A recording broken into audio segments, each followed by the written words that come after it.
Hivi maji ndio anaisha, ndugu waandishi wa habari.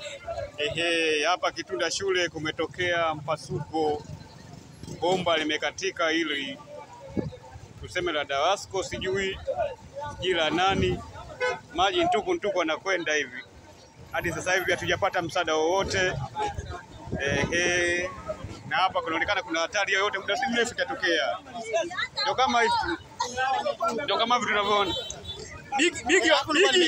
Bigi wamemhamisha. Alikuwa anakaa mabisi yake hapa, wamemtoa Bigi. Kuna jamaa mmoja anaitwa Bigi. Kibanda chake chi hapa cha bisi. Kwa hiyo muda si mrefu hapa unaweza kutokea jambo lolote hapa. Mimi naondoka mbele huku. Maduka ya mchele haya. Hapa kuna ofisi ya mahindi hapa kinaona imesombwa na maji. Kama unavyoona kwa ndani. Maji yamejaa hapa, jamaa moja muuza chips. Kote kumejaa. Kama tunavyoona kule wauza mchele hawa wanapopata tabu. Hili ndio janga litokea leo Kitunda Japanda msikitini hapa.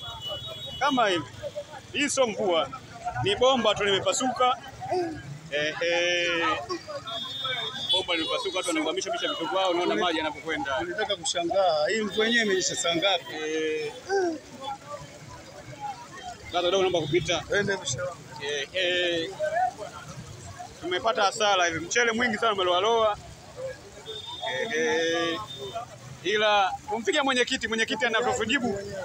Mwenyekiti anatujibu ovyo. Unaona, tumpigie mwenyekiti simu. Anasema yes so nani? Sasa soende pale nani wana kiofisi chao. Pale misitu pale wana kiofisi chao pale utakuta sema yaji zao zimepaki pale. Wao ndio watapigia simu. Hata ina hapa hii shughuli sana ingekuwa ya nani najua. Fire zimamoto. Unaona? Pale. Kwa nini hadi ikapasuka? Hatujajua sasa hivi. Au kwenye sema kiungio pale. Itakuwa. Ndugu zetu wamepata hasara sana leo hapa, hawa mchele kama hivyo. Yaani hapo babu hawajapata hasara. Hiyo wanalipa. Yaani kama TANESCO nguzo ya nyumba yako. Wanajenga. Ndio kama hivyo. Timu kama hivyo.